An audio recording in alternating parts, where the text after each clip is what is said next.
The gladiolas are salaaming near the gate, wilting in the heat. The lovers will meet after school, somewhere near the monkey bars. It won't be until later that both their lives are ruined.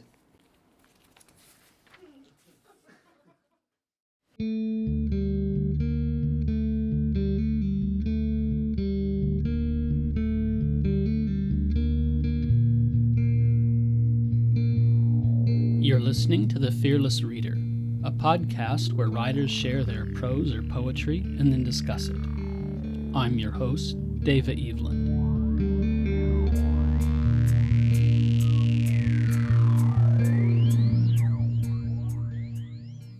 Welcome, gentle listener. In this episode, David Harrison Horton will be sharing poems from a manuscript titled Songs from an Ordinary Time. His work is often characterized by playful experiments with form, often dark, though sometimes humorous as well. So I'm looking at one of his chapbooks here as an example. This one is called Model Answers. And so this is, if you look at the table of contents, it's like something like an encyclopedia with animals to work and everything alphabetically in between. And on each page is a short prose poem, like one paragraph, that reads kind of like I would say like a student's homework in some sort of journal in which they've been forced by their teacher to write. I'll look at one. This one is called Reading. I once stared at a wall for 3 hours. No kidding. John Cage once said that if you find something boring, look at it longer. I only had 3 hours of patience, and that wall wasn't any more interesting. In fact, I now hate walls. Open spaces are where it's at. For sure, for sure. You can hear birds, jackhammers, and crickets. There's so much information every place, every nook and cranny. Ears are like a radio, receiving signals from every which way. In sum, looking at walls is boring. And then after reading this poem, my first reaction is, what? How is this an explanation of reading, of what reading is? Was he reading a wall for 3 hours? Was he reading a book about John Cage and got so bored that he ended up staring at the wall instead? Or, because I am in the act of reading this poem, is he making fun of the reader for sitting inside reading when they could be outside experiencing the world, the birds and the crickets and everything else? This is actually okay, though. I can live with a certain amount of ambiguity in poetry or art, and in fact, it's what I enjoy about it.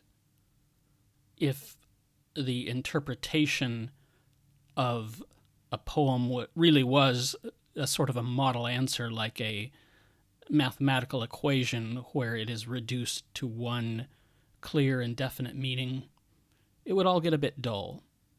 And I suspect this is maybe where David Horton and John Cage could agree. I'm looking now at another chapbook, Maze Poems, and these are just sort of appetizers for the main course of what we'll look at, but just to get more of a sense of what David Horton's all about. And in this chapbook, they're all visual poems that are a bit hard to describe just by talking about them. If you open up to a random page, you will see a hand-drawn box filled with a jumble of letters and lines that seem to make no sense at all. But in each of these squares is one letter which is in bold. And if you start with this letter in bold, you can proceed sometimes backwards, sometimes forward, sometimes upside down, and you will see it begins to form words and lines and meaning in that way. You can find out more about David Horton's various projects and maybe see an example of a maze poem or a model answer or a link to purchase one should you be so interested on his website, davidharrisonhorton.com. And you will also see here his zine called Saginaw, which we will discuss later in the episode. Although Saginaw is cheaply produced just on regular old copy paper, stapled together, given away freely, this belies that there are some really, serious poets in here, and it's gotten at least one Pushcart Award as well. Without further ado, let's get to David Horton reading several poems from Songs from an Ordinary Time. This is taken from a live event at Camera Stylo in Beijing, China, with the attendant occasional honking car on the street, the people drinking in the next room over. It's all part of the ambience. Hope it won't distract you.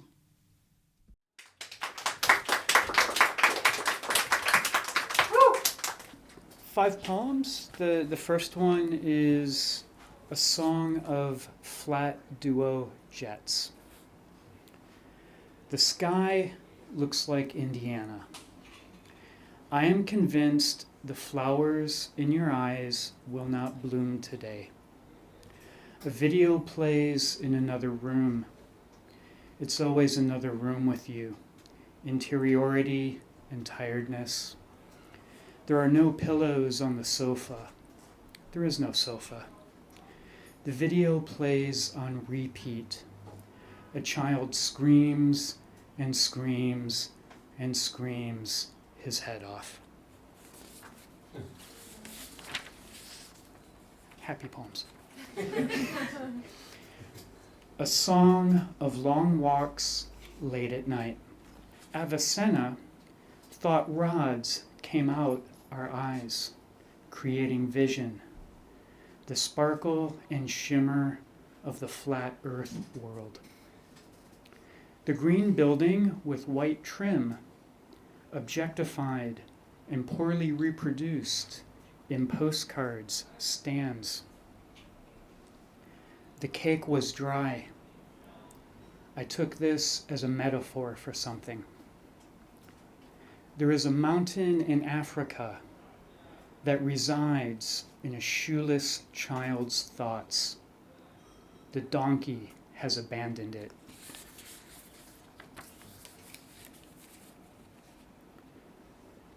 A song of train stations long disused. He was oppressed, afflicted, yet chose not to open his mouth for fear of the rainbows it would emit. The sky stayed in its place, and the world felt something akin to comfort, but not that exactly. The medieval rich had bad feet due to their very pointy shoes. Is it no wonder then the length a snail would go to drown itself in a small bowl of beer?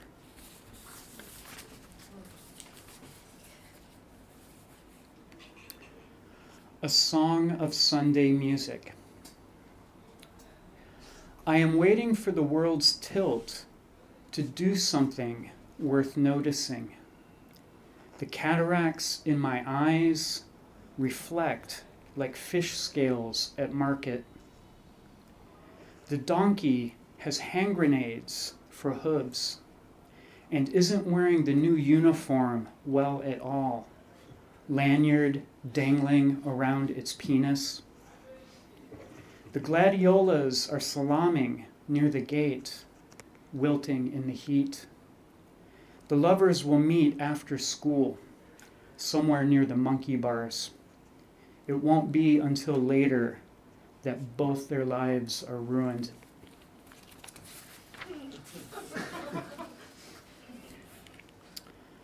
A song of hide and seek.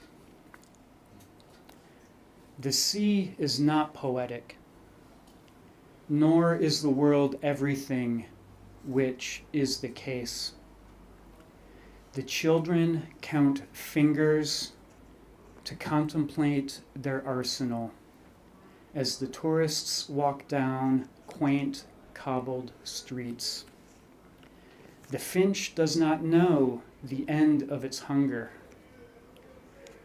The stationery store doesn't stock good paper, but has just the pen for a suicide note. Thank you. So, welcome, David Horton. Hello, and thanks for having me. I appreciate the opportunity to talk to you and be part of this project. Could you start by telling us why you chose the title Songs from an Ordinary Time, and then what ideas or themes maybe bind these poems together? There's a couple pieces to that, so we can take it like one by one. To start with, the title, Ordinary Time in the Catholic calendar. Ordinary time are the weeks that are not part of any miracles happening on earth.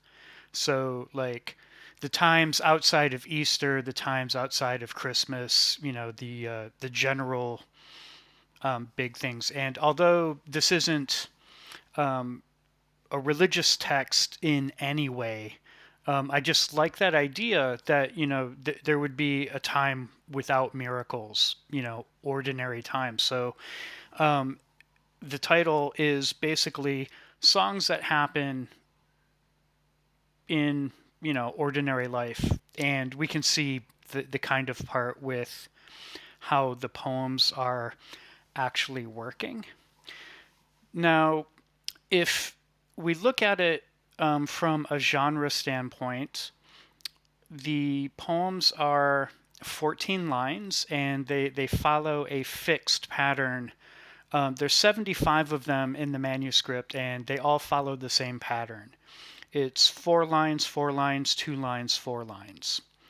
And some people would think of this as being, a play on the modern sonnet, and it's not. It just happens to be a poem where the form is 14 lines. Like I'm trying to not use the idea of sonnet in this, and so I called them songs. Partly to differentiate them from the form that they actually are. And also, I came up with all of the titles before I even started writing the actual poems themselves. I don't usually do things that way. And so it was a way to make sure that I had prompts that I could use or not use, depending. So they're 14 lines, but they're not sonnets, and you wrote 75 of them. Is that correct? Mm-hmm. Yeah. And did you have all 75 titles before you wrote the poems? Yeah. It's I actually sat down one day and wrote 75 titles. And then I used the titles as I came up with them in order in the manuscript. And then I came up with the form. And then so basically I had the title and the form, and then, worked from there. And sorry, these no, numbers please. are very precise. It's like 14 lines, but not a sonnet. Exactly 75. How did you come to that number? It seemed a good number. Like when you look at poetry books, they seem more than 60, less than 100. So 75 seemed to split the difference. Fair enough. It could have just as easily been 200, and if I ever take up this project again later, it might end up being like dream songs, where it's like, the first 75, the next 75, and, just keep going if I do that. And then, so in the poems themselves, though, I'm not sure that I started with this idea, but what happened very quickly is that each of the stanzas become a unit unto themselves. So, like, each one has an image or a situation. And the next image and the next situation doesn't necessarily connect. Most of them don't. And the third one, which is the two-line stanza, often in the work, often those two lines offer up some sort of fact or some sort of like snippet that's just kind of placed there. To be honest, like the medieval rich had bad feet due to their very pointy shoes. Like that is, you can go and do research, and that is something that is just true. I also think it's funny, but so it's placed in there, and then you have the last stanza, and what I was doing at this time, I was reading a lot of film theory from the early part of the cinema world. So like directors from like the 20s, the 30s, and the 40s, and the things that they were writing at the time.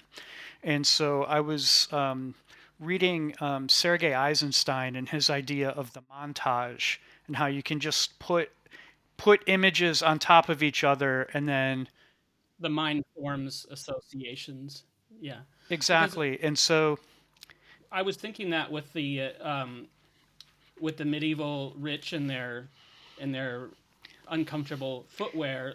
Right after I imagine there's like sort of a medieval banquet with like a bowl of beer sitting on the table, and the depressed snail watches them and has suicidal thoughts.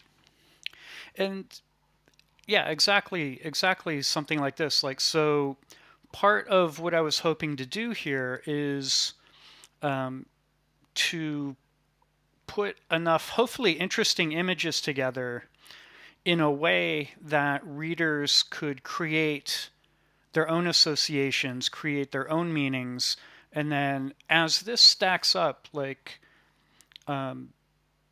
you might not see the full effect in just 5 poems, but over the course of like 75 poems, you know, when you're talking at least 4 elements per poem over the course of it, like it builds up a lot, and it's there's a lot going on that you actually begin to see certain narratives because some elements pop back up in different parts, and it really does, for me, function in a way a lot like early cinema might.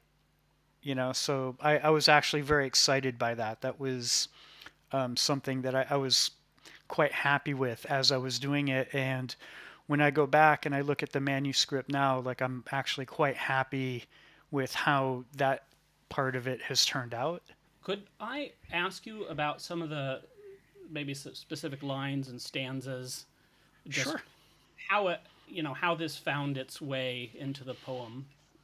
I was gonna ask you, of course, about the medieval rich and their bad footwear, but you've already discussed that. So, how about the donkey has hand grenades for hooves and isn't wearing the new uniform well at all, lanyard dangling down to his penis. Is this something you saw? Um, no, that was actually something that I thought would be a very interesting image. And I actually, as an image, like um, the way that I see it in my head, it's I think it's very funny. Um, but it's also very daunting if you think about it. Like if you think about like an animal or a person walking around and having weapons where like hands and feet should be, like that's quite sinister, but just as an image, and the whole idea that donkeys would be wearing uniforms and lanyards like an intern. Um, Well, this like is.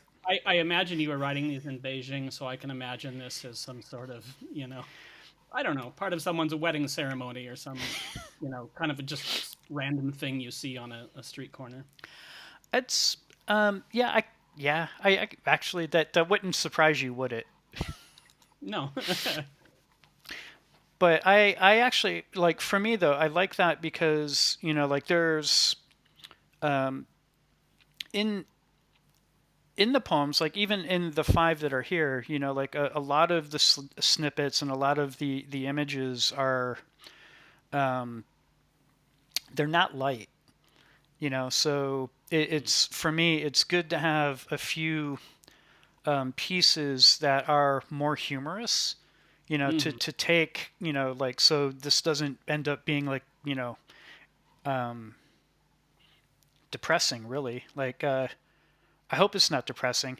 But it's like it's a moment of, it's like, to me, this is a very interesting image. Like, I like the image. It works in a surrealistic kind of way. Like, the image itself is surrealistic. If you're thinking of like donkeys with lanyards and uniforms and hand grenade hands, like that's something's going on there subconsciously. Hmm. And then when you connect that with what's going on in the page and what's going on, with the pages before and after, it's like that. There's a lot that could be going on depending on how you want to read it, and I like Hmm. that. Hmm. I want to ask about another sort of fact that you've inserted. Um, Avicenna thought rods came out our eyes, creating vision. Avicenna was a medieval philosopher. He was Muslim, so he was, roughly the same time as like Maimonides and Aquinas, working with Aristotle and all that. And he literally thought that instead of having light come into the eyes for vision, he thought it worked the other way. So that's actually, that part of it is fact. Like, he thought rods were coming out our eyes. Um, and again, like, this is it's a fact, but it's an image in itself, because like, I actually try to imagine how that would work. Hmm. If we're all, like, who's that X-Men guy with, the rays that go out of his eyes? That's everybody, and that's how they're seeing things. It's like it's a very different way to look at the world, and and in his time with the science that they had, like, that made perfect sense, that's how the body was functioning. So, like, I think it's interesting. I think it's an interesting image. And, I like how it works with, because if you look in the poem, like, the next thing is referring to an actual building in Qingdao that's nearest to the beach. It's like an old 1920s building that's painted green. And it's kind of an ugly building, and it's a very ugly green, and they put it on postcards, but it never looks right in the postcards. And so, like, you know, we start with like Avicenna, and this is how vision works. And then, next we're talking about like photographs and reproductions. So it's like it's in the ballpark, but it's not really a conversation. Yeah, I had imagined it as like a mosque somewhere in China, No, it's you can get making the coffee there. connection from like this, Islamic thinker to okay, how does Yeah. that, you know? I'm also curious though, because you have these kind of facts inserted. Are they coming from like the same sources? Was there maybe a book or several books you were reading, or just whatever, you know? Some of the things, like, with the medieval pointy shoes, I read that in the New York Times while I was writing this. Like, that was just an article I read. Avicenna I knew from philosophy class back in my undergrad days. So like, the when it comes to the fact part, it's basically it was just any interesting fact that I had in my head, around the time of writing, or if I'd written it down in my notebook or something. Uh-huh.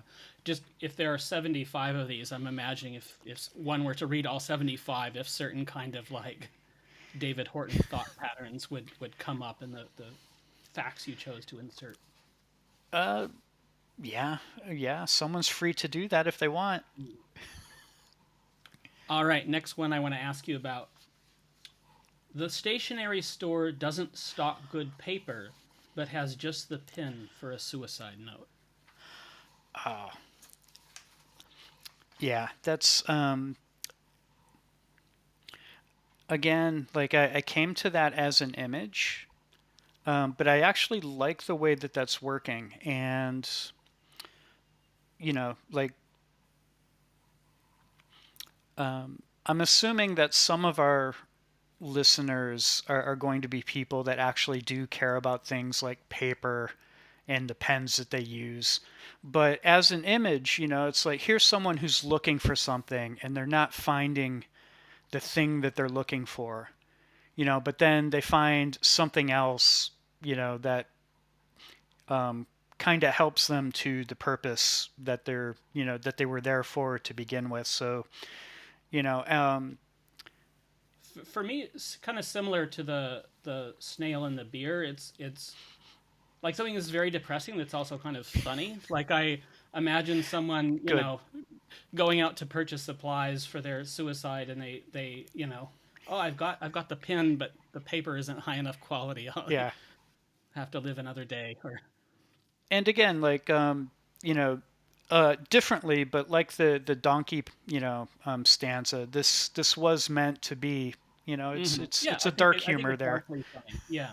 hmm Well, and then I also want to ask you about your writing process. I think talking to you, it's probably much different than what I had imagined. With things like the donkey, I'm imagining much more kind of observational things, but maybe there's something, maybe it's a more cerebral process, or I may not be using the right words, but yeah, could you talk about uh, when you write, what do you do, and how do you know when a poem is finished? So with the first part, how do I write? Usually I do things as projects. So I like to give things parameters before I get going so that I know more or less what I'm doing. And, we can see this in this, it's like I've got 75 titles, I've got this form, and then it's a question of doing the work. I have the parameters, now I can do the work. In other things, um, this is like almost every writing thing I do works very similarly. Like I have an idea of what I want to do before I do the writing, and I usually do some work before the actual writing process to help that go along. Um, I think both the two chat books you sent me, the maze poems and the model answers, they both have that kind of feel to them. yeah, exactly. And when I'm working on a project, like that's usually all I'm focused on. So I'm not working on other things. Like I'm not doing music. I'm not doing academic anything. It's like that's what I'm doing during that period. Um, Now the better question, like that's how do you know when something's done? Uh Um, huh. Which now I feel like that's a foolish question because you kind of it's set it out for yourself ahead of time. well, I do a lot of the work up front to make the actual writing part easier because if I don't know where I'm going, then it's very difficult for me to get there. It's like I can spend a lot of time getting nowhere in my writing, and I have done. So this is a tool, a coping mechanism, like however you want to look at it, to help me be productive. But as far as like when it's finished, like obviously, some of the things like you said maze poem, like the maze poems were done by hand in one sitting. There is no second take. Like it's either good or it's bad. You use it or you don't. But in most of the things that I write, like obviously there's an editing process, although I'm not a very heavy editor. Like I know, no, I mean, a lot, like some people will, they can write, like poems very, very easily, and then they'll spend like a month or 2 months like editing 10 lines. I wish I had that discipline, but that's not part of my process. Like if I think that the poem is good to begin with, I will work on it to make it a better form of itself. But um, honestly, like even with my edits, the edits usually look pretty close to what the first thing was, just with a few tweaks here and there. Lastly, I wanted to ask you about your zine Saginaw, which you describe as a Samistat staple bound project that is passed around freely. So, why do you publish and distribute it this way? Um, okay.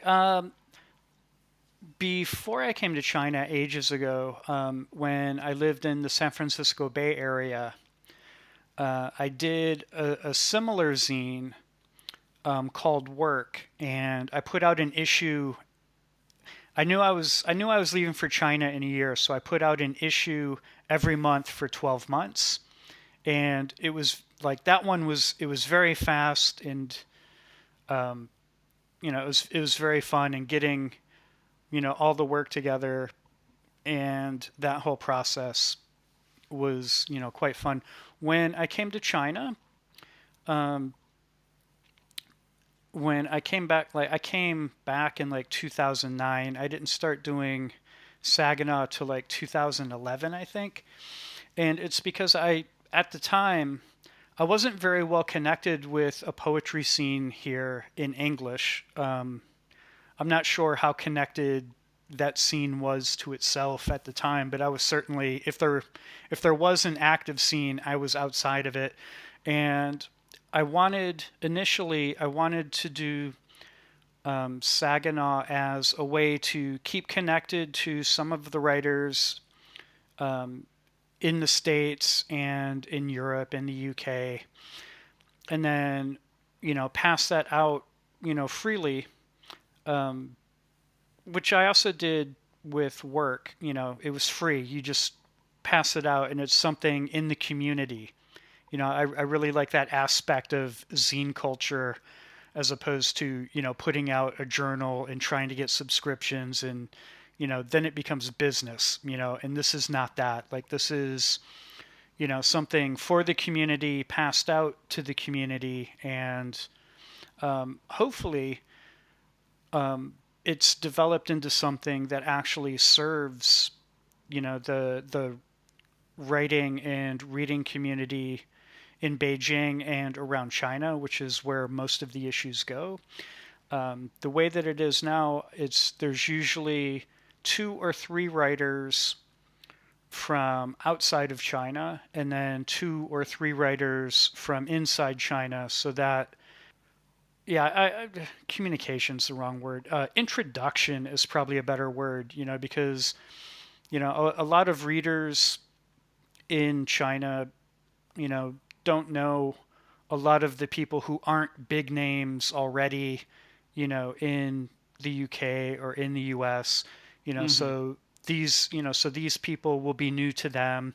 And then, of course, like the Chinese readers, to the audience abroad will probably be new to them as well. So, it's like there's mutual benefit happening here. And I pass it around um, to different people, and like so I have friends in Shanghai. Like I'll send them like 10 copies or 20 copies to pass around when they go to readings or workshops or whatnot.